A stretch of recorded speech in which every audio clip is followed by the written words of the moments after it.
Sale blanc, sale français. Sur le Coran, je vais vous tuer. Cet homme, qui a dit ces propos pas très gentils, eh bien, aura du sursis et non pas du ferme. Pourtant, cet homme est multicondamné. Il a, dans le cas présent, injurié et menacé des gens de la ville où il est venu errer. C'est à Saint-Malo. En tout cas, pour son avocate qui a 80 ans et travaille toujours, ce dossier est invraisemblable. Il est aussi français que vous et moi. Donc cette histoire se passe à Saint-Malo, ville pittoresque entourée, eh bien, de barricades, de murs, puisque Saint-Malo, c'est comme qui dirait une ville fortifiée. Et les rues là-bas sont pavées, il y a la rue de la Soif, et les remparts historiques racontent des siècles d'histoire. Et là, on a cet incident banal, le racisme ordinaire qui tourne au drame.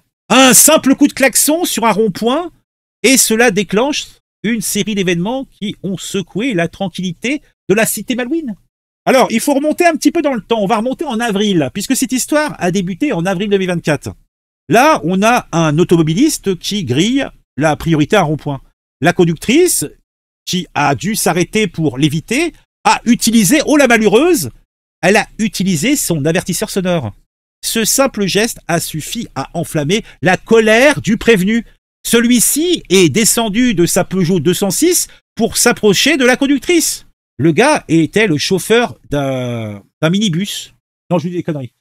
En fait, là, c'est le chauffeur d'un minibus qui était témoin de la scène, qui a tenté de s'interposer, puisque l'homme, a priori, voulait tabasser la conductrice. Donc, le chauffeur du minibus a tenté de s'interposer et a demandé à l'homme de cesser d'importuner la femme. Que n'a-t-il pas donc fait? L'automobiliste, loin de se calmer, a suivi le minibus sur plusieurs kilomètres, proférant des injures racistes et des menaces. « Arrête-toi, espèce de sale blanc, sale français !» hurlait-il, semant la terreur parmi les passagers du minibus. Parmi ces passagers, il y avait un octogénaire apeuré qui a failli claquer de peur.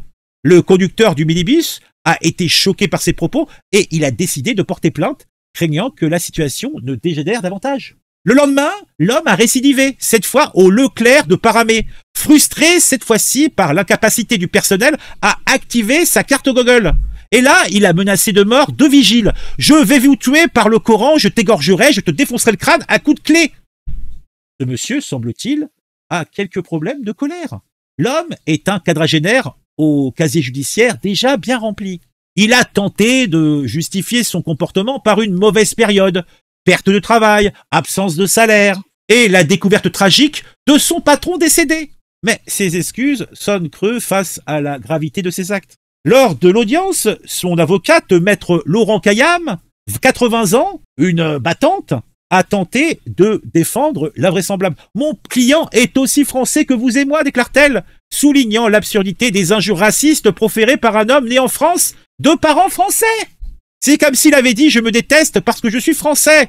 Le tribunal, après délibération, a prononcé une peine de 6 mois de prison avec sursis probatoire. L'homme devrait également engager des soins psychologiques pour son impulsivité. Il devra aussi travailler et indemniser les parties civiles. Est-ce que cet homme est un taré congénital? Est-ce que c'est le fait d'avoir trouvé son patron mort, d'avoir perdu son emploi, qui lui a fait, eh bien, prendre le Coran comme ça, comme référence? Mais c'est un Français comme les autres. Papa et maman étaient Français. La grabataire avocate l'a dit. Est-ce que c'est vrai? Est-ce que c'est faux? Est-ce que c'est vraiment important? Est-ce que il s'était trompé? En fait, il s'est trompé de livre saint. Peut-être qu'il a dit la Bible et qu'on a entendu le Coran. On peut l'envisager autrement. Une fois de plus, on voit que un homme a perdu la raison. Ah, la conduite automobile pose bien des soucis.